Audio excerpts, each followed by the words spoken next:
Hi guys, welcome to this geeking out session, and you will see why we are calling it that. I'm Solo. I am Derek. Yes, and we are about to geek out on some things. And if this introduction looks disconnected, it's because we shot it at the end of the geeking out session, and so we're just doing it because we need to put it at the front. So if it looks weird, just bear with us. Let us now take it back to the to the beginning. Wanted for hazardous journey. Safe return.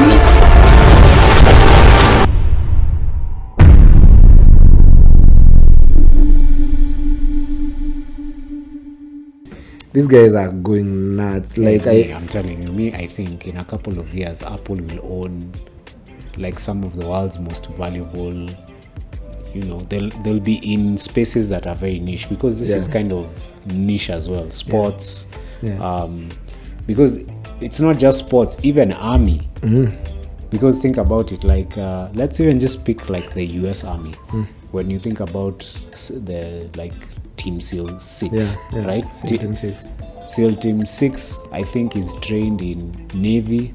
Yeah, SEAL teams are trained in air, land, and sea. Navy. So this watch in itself can handle any of those. Exactly.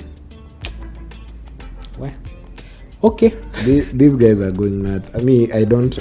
I think even when people talk about the whole garden and everything regarding the way Apple creates an ecosystem where you can't get out, the convenience of the ecosystem is what their selling point to their customers is usually not at we are creating an ecosystem that you can't get out, or we are better than anyone else. They don't sell that to you. They just sell you a product that works. They sell you a product that works, a product that is durable, and a product that is functional, it looks good, and it's durable, and they provide you with the support you need to use that product for as long as you can. The only thing that is they are arguably very bad at is issues to do with repair. But even then, was it you who was telling me that now there is right to repair for? Yeah, there is right to repair, like a regulation that has been passed by both the US and the European Union, which is forcing them to enable to allow people to repair. Exactly. And they've already started their own repair program, their certified repair program for a few devices. So I think with time we'll see them now incorporating even more devices, because when they started with, I think, just iPhone 12s and 13s. But now, recently, as of 2-3 weeks ago, they've added a few MacBooks. They've added a few more items. But these are the new, like the latest MacBooks. Exactly. That it will take a bit of time before. Because to be very honest, I wish they'd even considered older products. Because like I seriously need a boost my MacBook. I think the problem is, you see the way production lines for devices work. You see the MacBook you have. Its chassis, it's very unique to that particular model. Yes, there are probably inputs and outputs that are on the device you have that are not probably. There is no currently device being produced that has that same body. It's true. So what happens is, when a company like Apple is making, like, say, the iPhone 13, they have the body which is CNC'd. So the designs that are input into the CNC machine are particular for the iPhone 13. Then the iPhone 13, the way the components are arranged inside, so it's like they are all these items are machined individually. So they have to make an entire production line to machine them according to the designs of the iPhone 13. And then they have a different production line for the iPhone 13 Pro, for the Pro Max, for each component that is, say, unique to a particular device. So they have a production line for the 13 series right now. They are remaining with one production line for the 12, which they are still selling. So what you mean to tell me So is what that happens is every couple of years they are building a whole new, every year actually they are building a whole new production line. So meaning in a period of like 2 years, there are models of iPhones that will not be produced again. Because they have dismantled that production line to make space for another production line for a future device. So for older devices like yours, which already went out of production years ago, building new repair parts for it means rebuilding old production lines which were already dismantled, which is costly, which is very costly, which is why, for example, you see Apple maintaining one general design for the body for a few years, so they don't have to build a new production line every year, unlike a company like Samsung, which has to maintain very many production lines, which has to build new. For Samsung's, it's only with the S21 and the S22 that they've maintained a similar design. So they've had to be building a new production line every year for new phones. And today, and after you've just said this, I will never listen to another person who tells me, oh, iPhone design never changes. They are literally making money because they are not changing the design. Exactly. Because if you save on costs, they will because you don't change on the design. And I think for the consumer, at the very end, if you're a person who's always been using an iPhone, that phone will always be familiar to you. Exactly. Even if I were to move from, because like right now the phone I have, I'm thinking about changing it maybe in the next 5 or 6 years. Give and take after I have seen how iPhone 14 Pro is like. That's dynamic island. Yes. This guy, what's his name? The guy for the Friday checkout. If that is the dynamic island, does it mean that the notch that's been on all these other phones is a static peninsula? And I was like, we should start calling the notch a static peninsula. So I've even forgotten what I was going to say. You were saying you're going to stay with your phone for 5 years. For somebody like me who's usually planning to stay with my phone for around 5 years, because previous phone I had stayed for 5 years. I had it for 6 years. Replaced a new one, so I'm looking at the next 5 years. It means that if the design remains the same, I will not feel there will be no resistance to getting a new one and the latest one on the market at the time. I will feel like I still have the old phone. Probably the thing I will need to keep up with is just maybe updates to the operating system. Or maybe, and you see that's why Apple supports their devices in terms of updates for such a long time, because they know the devices are durable enough to run for someone to use for 5-6 years, and they want, when you change from the old device to the new device, nothing changes in your user experience. Because the iPhone 6s I have was actually at the beginning of 2021 is when I got iOS 15. And right now it's at 15.6 and they're moving to 16. So anybody with an iPhone 6s right now could still be, even if they move to iOS 16, it will be on a new phone. But now, you see, the thing is, if someone got the iPhone 6s, which came out in like 2013 or 2014, they've used that phone from then, and it's been receiving updates. It's on the same update as the iPhone 13 right now. So that means that if that person was to change, like for example, when you got the new phone, it was on the same, that your phone and this phone, and the transfer was very easy. It was very easy. That is the value that Apple devices bring to their users. So even, for example, the reason they maintain like the iPhone SE, as they update it every 2 years, which is a very cheap phone and it holds the design of the iPhone 8, is because they know, for example, because of how popular in the US and Europe the iPhone is, there are a lot of older people who don't care about the latest designs. They just want something familiar but that works.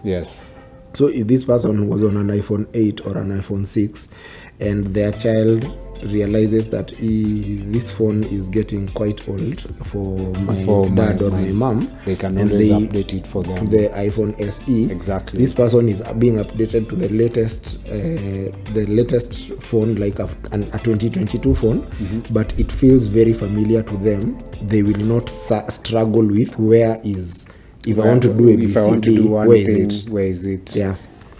So that is I think Apple have a very human-centric, and that's one of the things that sold me, because I was a die-hard Android person. Yes, until I changed. And the day... Did I change?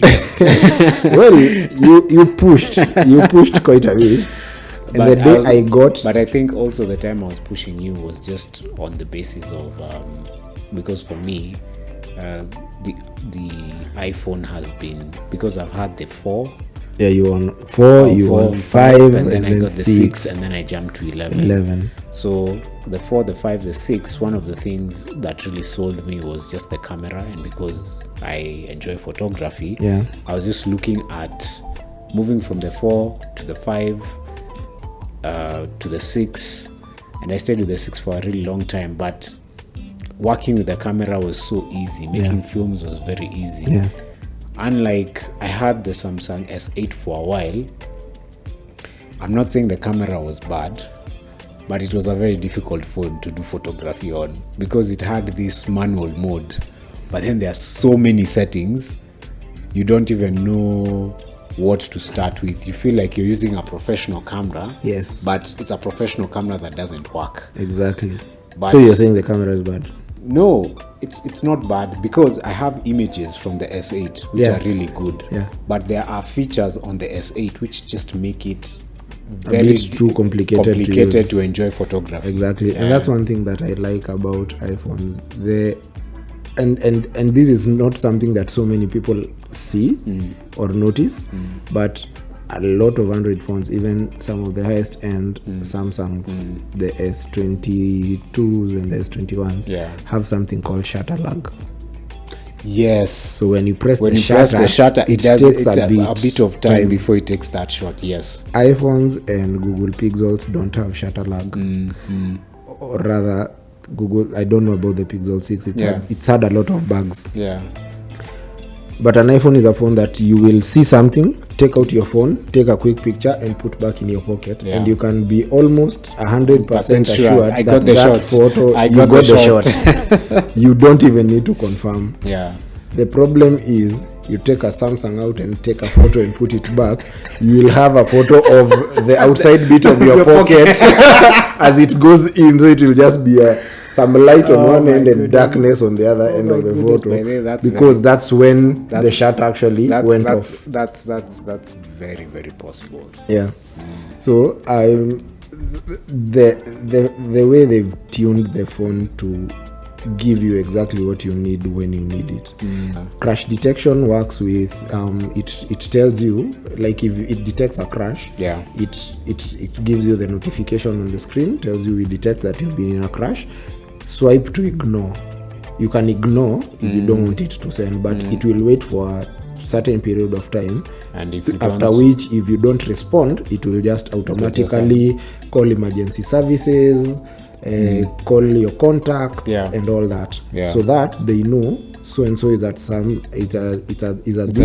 place. There's an accident and they need help. That's cool. So those are such human-centric features that you don't see in many platforms, and that is the selling point. That's why people don't care about cost at some point when they're thinking about Apple devices, because what they are getting cost. I think, but so this is my question to you. Don't you think then that that people don't really, because when I look at like my circle of maybe colleagues or just generally people, when people see you with an iPhone, they think of you as being bourgeois, right? There's this thing about you. Hey, let me say our iPhone, right? Yeah. Do you think it is everyone who sees these things that we see, or Is it us who are we are just very nerdy and we think about every single item that we are bringing into our lives? Like one of the way you're saying the human-centric aspect of Apple products, one of the things I really struggle with is being distracted by my phone. So one of the things I did was started using my focus modes.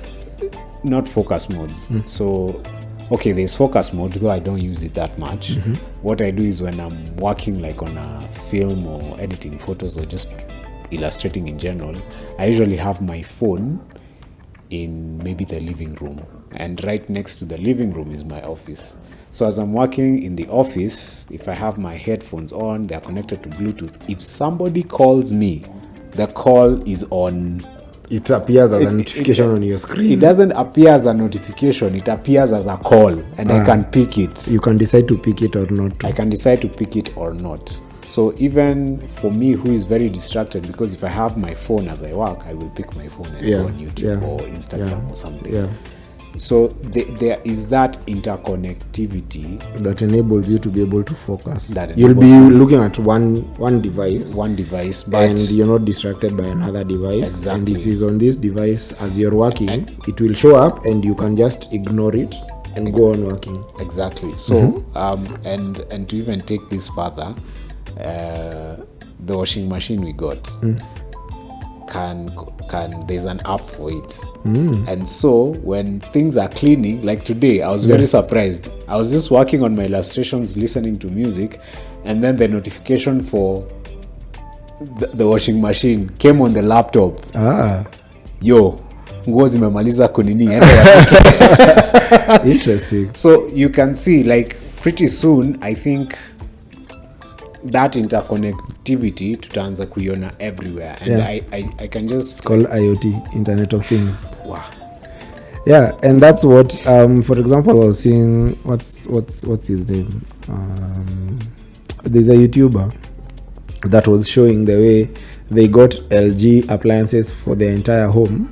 So they have an LG TV, they have an LG fridge, they have an LG washing machine, they have vacuum cleaner, they have what is it, HVAC, air conditioning, that's from LG.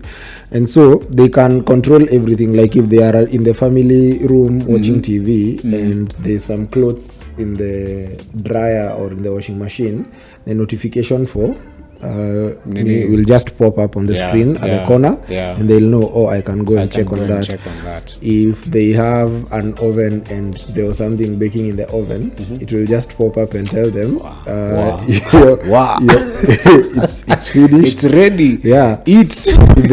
Actually, now it even takes it further. If you have an LG phone, LG, RIP LG, rest in peace. RIP LG phones, but for if you had an LG phone, the notifications will just be popping up on your phone for your baking is done, your cleaning is done, all those you can.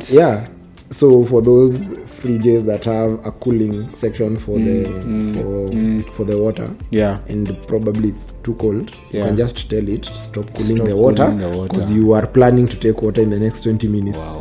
So it's this kind of interconnectivity is very interesting sometimes, and that's why, like, I dream of one day having a smart home where everything is connected and everything is working so that you are at your best. It's sort of like creating efficiency for you. It's delegating. Exactly. It's delegating work to your machines so that you don't have to check on everything. You don't have to check on everything. Exactly. And I think that's I think you've given me ideas. I think one of the funnest things I've seen lately is like people who live in those like Scandinavian or in the North American countries that snow. You can preheat your car, like Teslas. Using the app, you can preheat. You can preheat. So that when you get into the car, it's not cold. And again, you know the way the snow gets on top of the car, you can actually preheat it so that it melts the snow. That's cool. It's so interesting. That's Some of these things. And living in a third world country, these are just things we see on YouTube. And you're like, wow, one day it will snow here. Okay, no, unless you go to like Laikipia where it snows and Nyandarua where it gets so, it's that one is people not from snow. Nyandarua. Please Buy iPhones, guys. It's not, that one is not snow. That's just hail. Just hail, like lots of hail. Anyway, thank you for geeking out with us. If you did, we'll see you next time. I hope you enjoyed the nonsense that we are talking about. It's just two guys geeking out on technology that they dream of having one day. Although we are enjoying a bit of it. Small things. Yeah. But if you use an Android phone, tell us why. If you use an iPhone, tell us why. If you use Apple devices, do you find anything really intuitive, and does it help you optimize on your time and such things? Tell us what your experience with your devices is. That would be interesting to hear from people. Yeah. Cheers, guys.